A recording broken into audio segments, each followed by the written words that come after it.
Second. দেখো এইটা আমার বাড়ি, কিন্তু বাবা তো মানবে না। তুমি বাবাকে বলবে তুমি খুব গরিব, তোমার থাকার কোনো জায়গা নেই, তাহলে বাবা যদি মেনে নেয়। আচ্ছা ঠিক আছে। ঠিক আছে, তুমি এখানে দাঁড়াও, আমি বাবাকে গিয়ে ডেকে আনি। চল চল চল চল।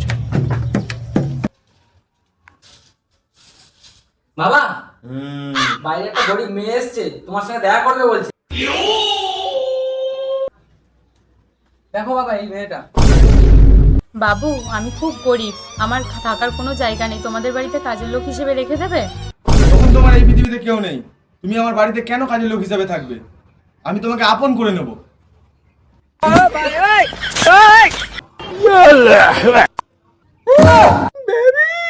হাট শালা, বেবি বলে এনে মা বানিয়ে দিল। চলো বেবি। খতম। বাবা, বাপ রে।